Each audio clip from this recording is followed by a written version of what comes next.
সবাইকে নতুন আরেকটি লাইফস্টাইল ব্লগ ভিডিও দেখার আমন্ত্রণ জানাচ্ছি। আশা রাখছি যে যেখান থেকে আজকে আমার নতুন আরেকটি লাইফস্টাইল ব্লগ ভিডিও দেখছেন, আল্লাহর অশেষ রহমতে সবাই বেশ ভালো আছেন। আমি বিথি, আলহামদুলিল্লাহ আমিও খুব ভালো আছি। পরিবার পরিজন নিয়ে এখানে আজকে রান্নাবান্না থেকেই ভিডিওটি শুরু করলাম। সকালবেলা উঠেই মোটামুটি ঘরের অনেকগুলো কাজ গুছিয়ে নিয়েছি আর কি। সকালের যে কাজকর্মগুলো থাকে সে কাজগুলো গুছিয়ে আমি এই তো টাকি মাছ সিদ্ধ করতে দিয়ে আসছি। তো আজকে টাকি মাছের ঝুরি রান্না করব। তো ওই দিক থেকে আমি একটু হলুদ আর লবণ দিয়ে মাছটা সিদ্ধ করতে দিয়ে আসলাম। আর এখানে যে প্লেটগুলো খাবারের জন্য নামানো হয়েছিল, তো প্লেটগুলো যেহেতু শুকিয়ে গিয়েছে, তো ভাবলাম প্লেটগুলো এখন আবার জায়গা মতো রেখে দেই।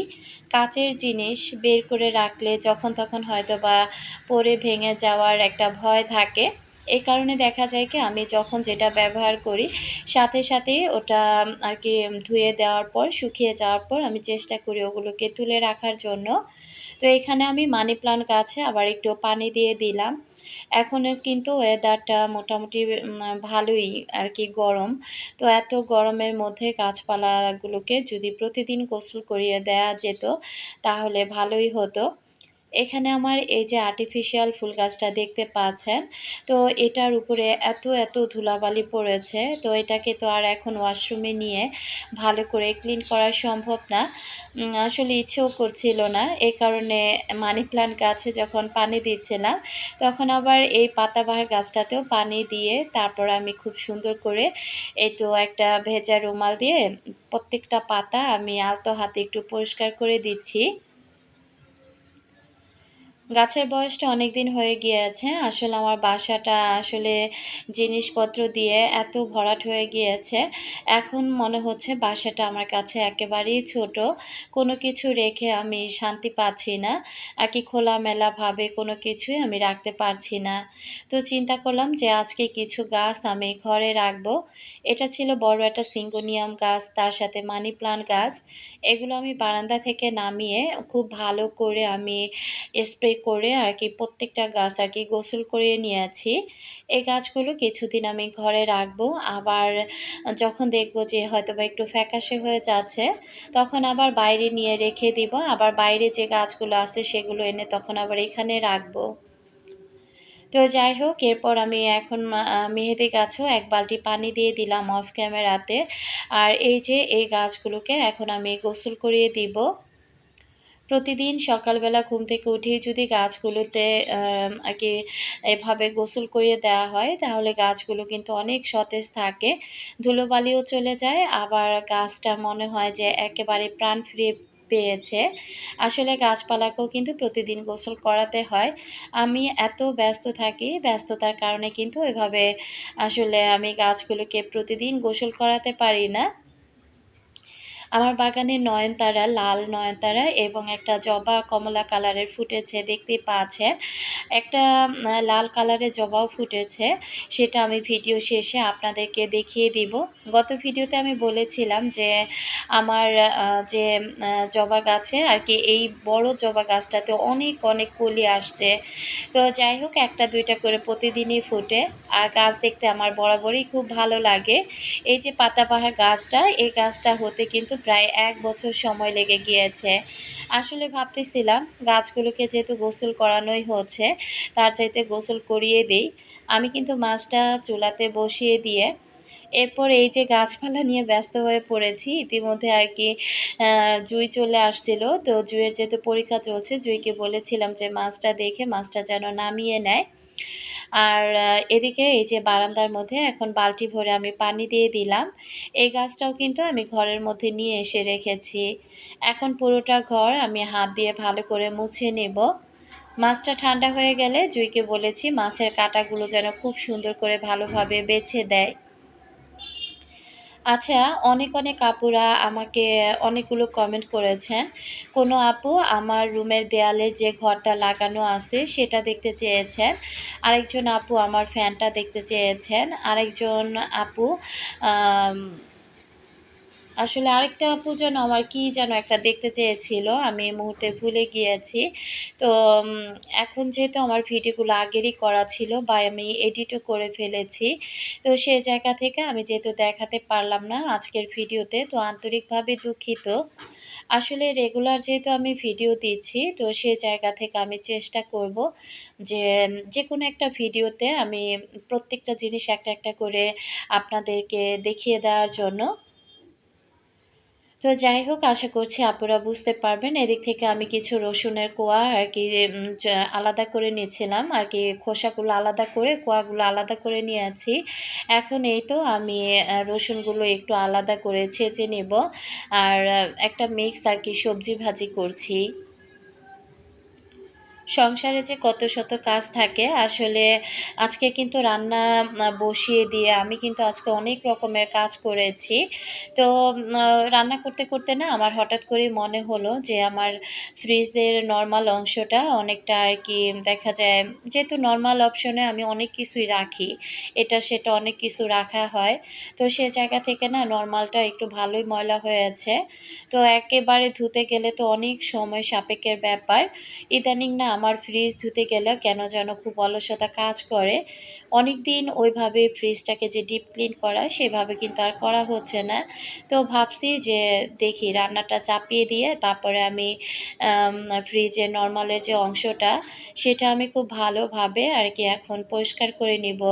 আর এখানে আমি যেহেতু মাছের ঝুরি রান্না করব, এই কারণে আমি সবকিছু রেডি করে আমি রেখে যাচ্ছি। যেহেতু ভাজিটা হয়ে গেলে এরপর যেন আমি তাড়াতাড়ি করে মাছের ঝুড়িটা আরকি রান্না করে নিতে পারি।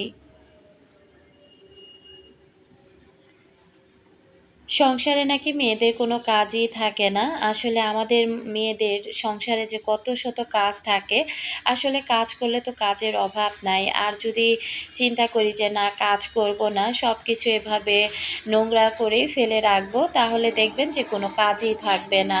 সেটা তো আর করা যায় না। আর ফ্রিজ বলে কথা, এটা যদি একটু নোংরা হয়, এখানে যেহেতু অনেক খাবার-দাবার ফ্রোজেন করা আছে বা নরমাল খাবারগুলো রান্নার পর এখানে রাখা হয়, সেক্ষেত্রে যদি নরমাল অপশনটা একটু ভালোভাবে পরিষ্কার না করা হয়, তাহলে দেখবেন যে খাবার থেকে কেমন যেন খাবারগুলো যখন রাখা হয় তখন কিন্তু খাবার থেকে একটা বাজে একটা গন্ধ আসে।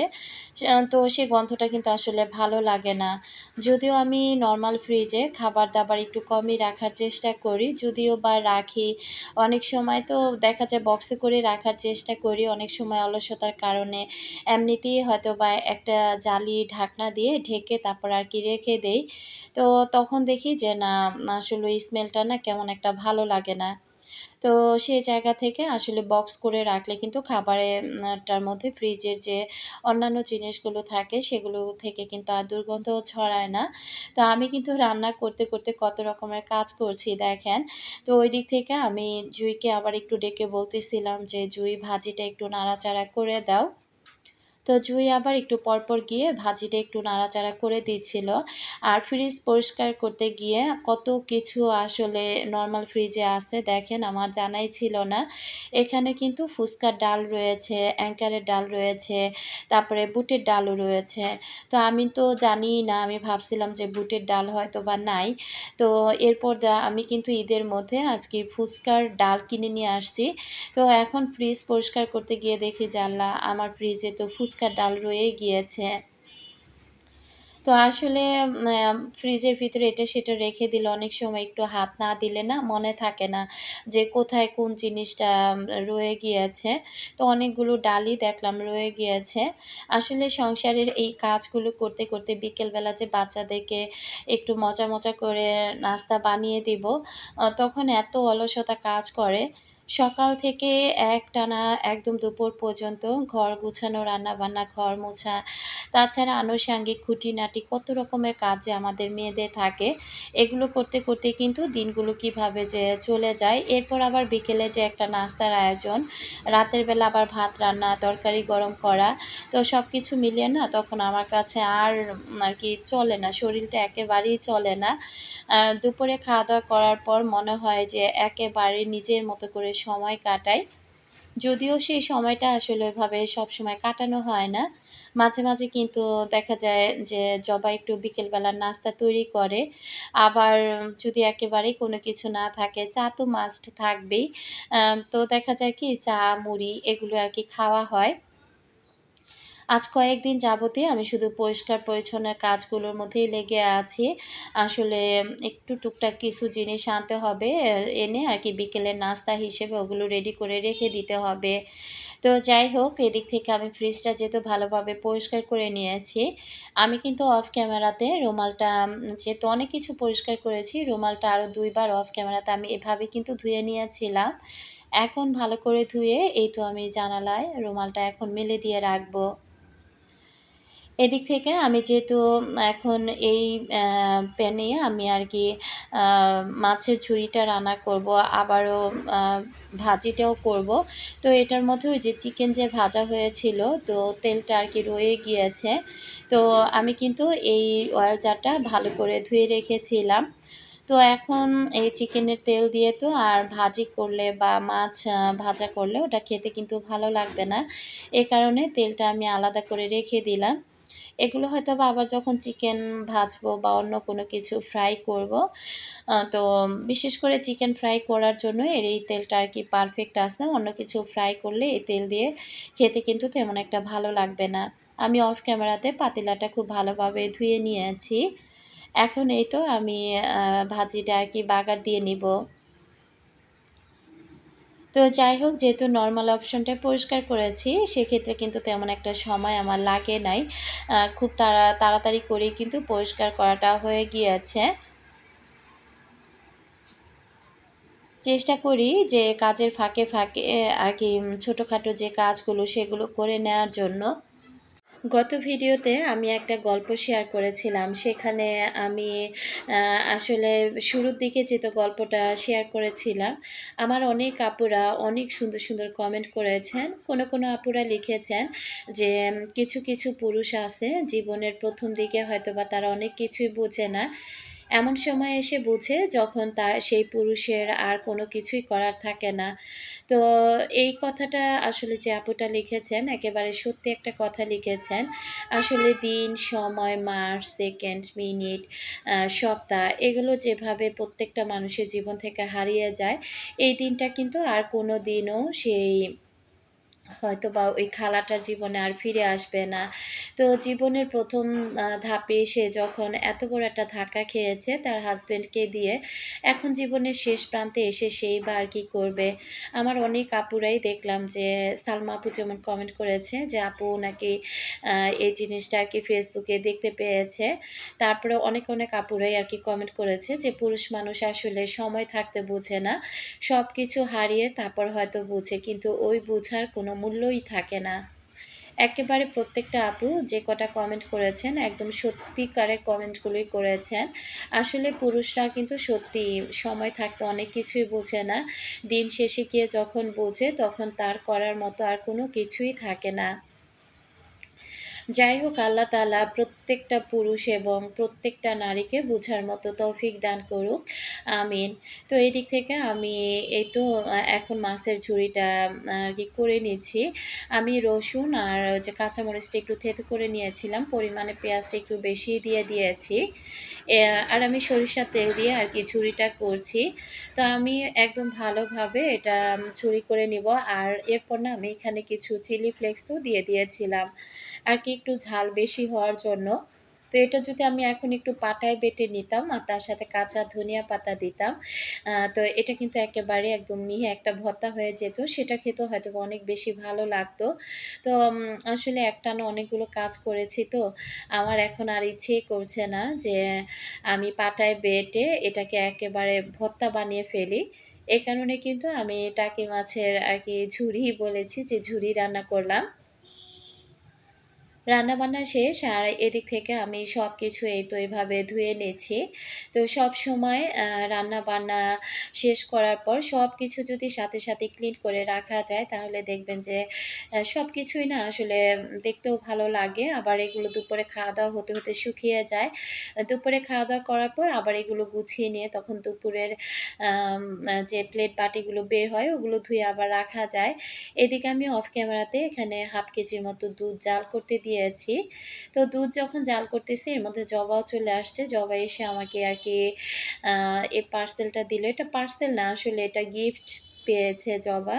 ওর এক বান্ধবী ওকে গিফট করেছে। তো আমি এটা খুলে দেখতে পেলাম যে এটা আড়ং থেকে আনা। তো দেখলাম যে এটা একটা মোমবাতি। আমি আবার বলতেছিলাম যে এটাতে কি অ্যারোমা আছে কিনা? তো আসলে মনে হয় যে অ্যারোমা হবে কি হবে না আমি বলতে পারছি না। এটা জ্বালানোর পরেই হয়তোবা বুঝতে পারবো। তো যাই হোক বান্ধবী যে গিফটটা করেছে, গিফটটা আসলে অনেক সুন্দর হয়েছে। তো জবা আমাকে সন্ধ্যার দিকে আবার বলতেছিল যে, "আম্মু ক্যান্ডেলটা সন্ধ্যার দিকে একটু জ্বালিয়ে দিও।" তো আমি ইচ্ছে করে জ্বালাই নাই। আমি বলছি যে, "ঠিক আছে আনছো যেহেতু এভাবে রেখে দাও। যখন ভালো লাগবে সময় সুযোগ করে জ্বালিয়ে নিবো।" আর এদিকে দেখলাম সরিষার তেল নাই। তো সরিষার তেলটাও আমি এখন আবার একটু রিফিল করে নিলাম। আজকে দুপুরে রান্না করতে, করতে বিকেলের নাস্তার আয়োজনটাও কিন্তু আমি করে ফেলেছি। তো আজকে ভেবেছি বিকেলের জন্য একটু আরকি লাচ্ছা সেমাই রান্না করব। এই ঈদে যে ঘিয়ে ভাজা লাচ্ছা সেমাইটা আরকি এনেছি, এই লাচ্ছা সেমাইটা না আমার ঈদের দিন যে রান্না করেছিলাম, আমার কিন্তু খেতে অনেক বেশি ভালো লেগেছিল। তো ভাবলাম যে আজকেও না হয় রান্না করি। তো যখন দুধ জাল করতেছিলাম, জুই আবার বলতেছিল যে, "আম্মু একটা পুডিং বানিয়ে ফেলো।" তবে পুডিং বানানোর মতো এনার্জি এখন আর আমার শরীরে নাই। তো আমি বলছি, "যখন ভালো লাগবে তখন সময় সুযোগ করে তোমাদেরকে পুডিং বানিয়ে দিব।" তো এই তো আমার মাছের ঝুড়ি আর সেই সাথে ভাজি। তো এই ২ টা আইটেমই ছিল। তো এগুলো কিন্তু রাতের জন্য। দুপুরে কিন্তু অলরেডি আমাদের আগের কিছু খাবার ছিল। সেগুলো হয়তো আপনাদের সাথে আজকে আর শেয়ার করলাম না। তো ওইটা দিয়ে আমরা আরকি দুপুরের খাবারটা খেয়ে নিবো। আর এদিক থেকে কাঁচামরিচগুলো আমি ধুয়ে দিয়েছিলাম। তো কাঁচামরিচের বোটাগুলো ফেলে দিচ্ছি। তো দেখলাম কাঁচামরিচের মধ্যে ভালোই পানি রয়ে গিয়েছে। এখন কিন্তু কাঁচামরিচ এনে আগের মতো ওইভাবে আর রেখে দেওয়া যায় না।